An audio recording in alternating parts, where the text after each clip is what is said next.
Music recording studio Balthar चौक।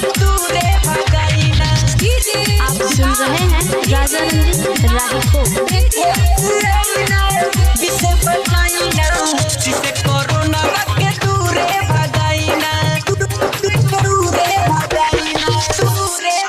देव घर वाले हे भोले दानी, देव घर वाले हे भोले दानी, देव घर वाले हे भोले दानी।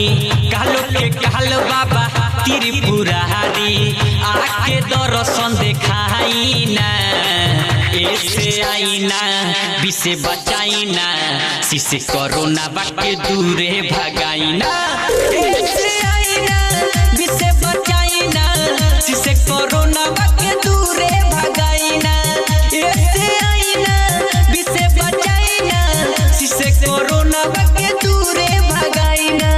देव घर वाले हे भोले दानी, कालो के काल बाबा त्रिपुरारी आके दर्शन दिखाई ना, ऐसे आई ना विसे बचाई ना, सिसे कोरोना बाके दूरे भगाई ना, ऐसे आई ना विसे बचाई ना, सिसे कोरोना बाके दूरे भगाई ना, ऐसे आई ना विसे बचाई ना, सिसे कोरोना बाके दूरे भगाई ना, दूरे भगाई ना, दूरे भगाई ना,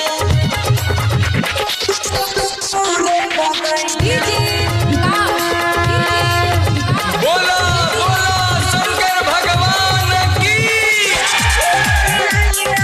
विसे बचाई ना, सिसे कोरोना बाके दूरे भगाई ना। मिले न कवनो दवाई जी, ए बाबा रहुए बचाई जी, ए बाबा रहुए बचाई जी, ए बाबा मिले न कवनो दवाई जी, ए बाबा रहुए बचाई जी, ए बाबा रहुए बचाई जी।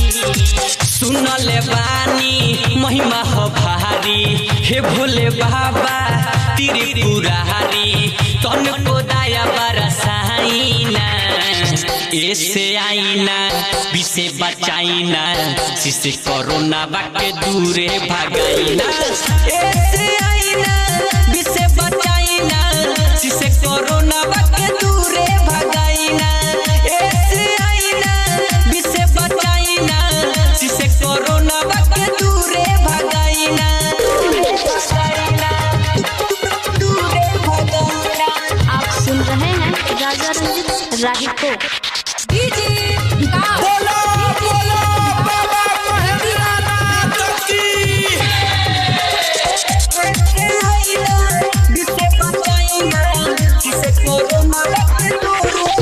कौनो भेष में आई जी, ई दुनिया के बचाई जी, ई दुनिया के बचाई जी।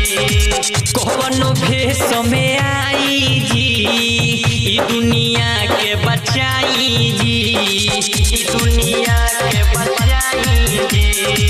रंजित राही गा के सुनावे, हे भोले बाबा सिर झुकावे, तन को नजरी घुमाई ना, ऐसे आई ना विसे बचाई ना, सिसे कोरोना बाके दूरे भगाई ना, ऐसे आई ना विसे बचाई ना, सिसे कोरोना बाके दूरे भगाई ना, ऐसे आई ना विसे बचाई ना, सिसे कोरोना बाके दूरे भगाई ना।